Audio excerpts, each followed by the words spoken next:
Yes, okay. Nandito ngayon ako sa admin, no? Yes, okay. Ito nga pala yung aking pangalan, no? Ayan, no? Yan. Designated contractor yan. Dito sa Itwakwak Road. Today is Monday, December 2. Yan. I'm so proud kasi naging isa ako sa naging contractor dito sa Itwakwak Road Condominium dito sa Mandaluyong. Ako ngayon yung designated contractor here. Ito nga pala yung pangalan ko. Talagang pinagmamalaki yan kasi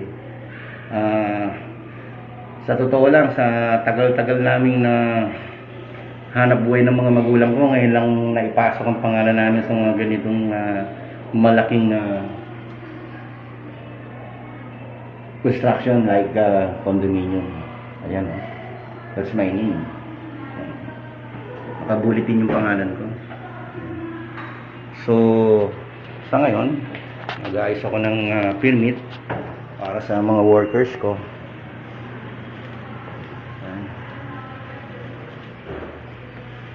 Ayan. Ito ko ngayon. Wow. Pupunta ako ng reception para isubmit tong quotation ko. Bukas na, sir. Okay. Ma'am, ito yung permit, oh. Can you get one? Higay ko sa guardia yung iba. Ang ganda ng mga reception dito, oh. Ang babait. Mas lalo na yung isa ron, no? Hindi ko naman nabanggitin, pero sikat yan. Sikat na niya, TikTok ka. Thank you, mama. Yan.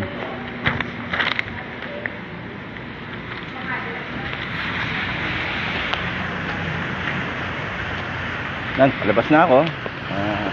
Tao sa gwardiya. Use my life every Monday. Inaayos ko yung mga workers permit ng mga tao ko bago ako umakyat at bibigay yung ID.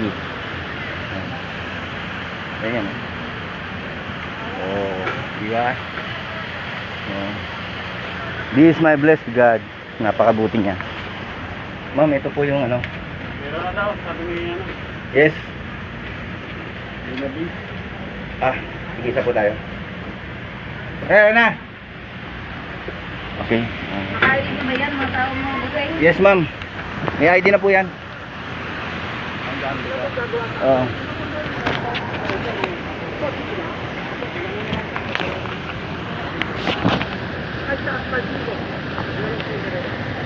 Morning, sir.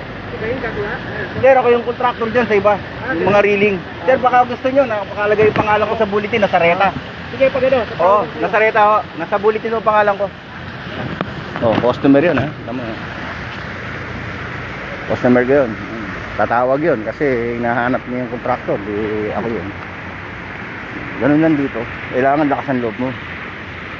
Kaya mo yung permit natin. Nandun na yung mga ibang tao, no? Nauna na sila. Okay. Nandun na pala yung mga ibang tao sa taas. Akit na. Ayan, ito kami. Papasok na Monday, December 2, 2024. Thank you, God. Bahala na po kayo.